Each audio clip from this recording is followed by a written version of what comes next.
Hello friends, thanks for tuning into this week's tech tip.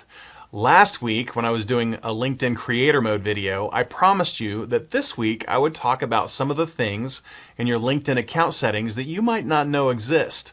So let's get right into that with a real-time demo that you can follow along with me and verify these settings in your own LinkedIn account. You get to the settings for your account in LinkedIn by clicking on Me and then scrolling down here to this settings and privacy link. So go ahead and click that.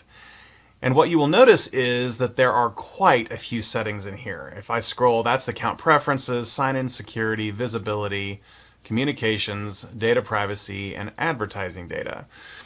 It would take too long for me to go through every single one of these settings in this video, so I'm going to show you 8 of my favorite, and it's a good idea for you guys to go through here if you haven't and just look at all the settings, because that's how I came up with this video idea. I decided to just go through every single setting and see what was in there, and I'm like, oh, there were a couple that surprised me that I didn't even know were there. So the first one that I want to talk about is display mode.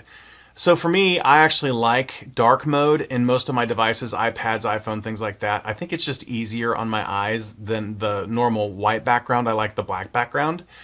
So the 3 options in dark mode are, and I got to this by just clicking a little arrow next to dark mode, device settings, which is great because you can set your iPad up to have dark mode all the time, and then if applications are built properly, they will honor that setting. And so that's what device settings does. Or you can force it to always be in dark mode, or you can choose to be in light mode, which looks like that. And it's a little bit, bless my eyes. So I keep mine in dark mode. That's the first setting. The next setting is about auto-playing videos, and that is going to be under site preferences. So if you scroll down here, there is this autoplay videos section, and I currently have it. By default, it's on. So if you click into this, it's a simple toggle of off or on. And you may notice when you're in your feed, if you're scrolling along, videos will just automatically start to play because that's the default behavior. I don't like that behavior, so I turned that off in autoplay videos. So that's the second one, was autoplay videos. The next one is your feed preferences.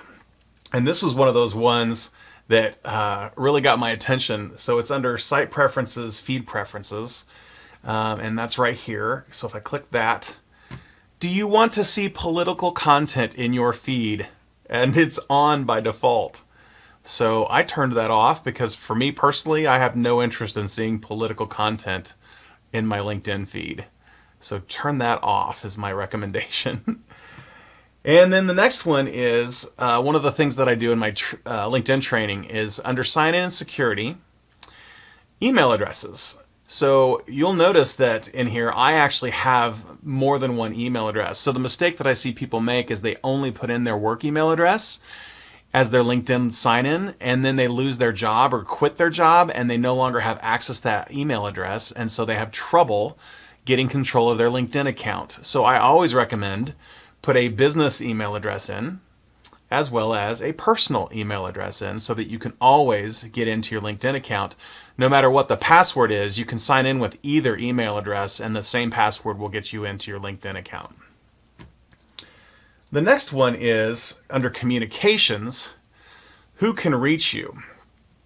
And there's this new thing because of creator mode in LinkedIn, which is what I talked about last week, about invitations from your network.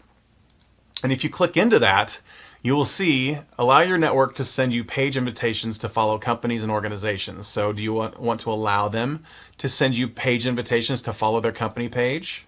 I leave that on. I leave all these on because I have no problem interacting with people, but you might be annoyed by some of these invitations, so you can turn them off. The next one, do you want your network to be able to send you event invitations? That's an on or off.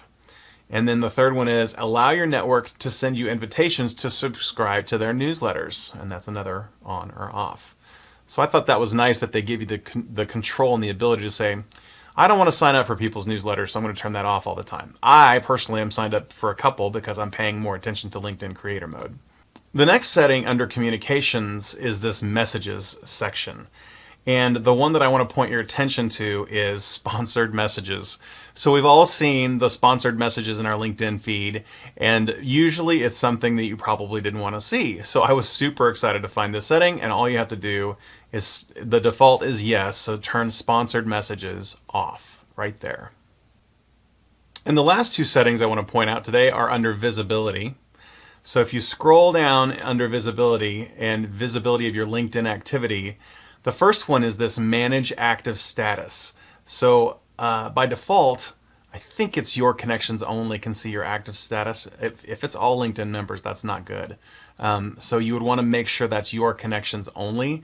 That active status is the thing when you're doing messaging with people, and it pulls up the little message box of all your contacts, and if it's got a green circle, they're online. If it's a, there's different icons for the status. You can basically say nobody can see if I'm online on LinkedIn or not.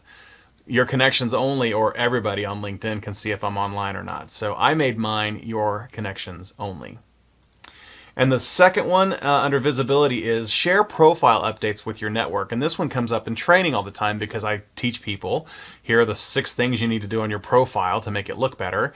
And they're like, well, if I do those things, will my network be updated? And the answer is yes, unless you come in here to show profile updates with your network and turn that off, make all your updates, and then come back here and turn it back on. But I would make the case that you should probably leave that on anyway, because why not let your network know that you're updating your profile? And it's just another touch point that could really help you out in the business that you're trying to do.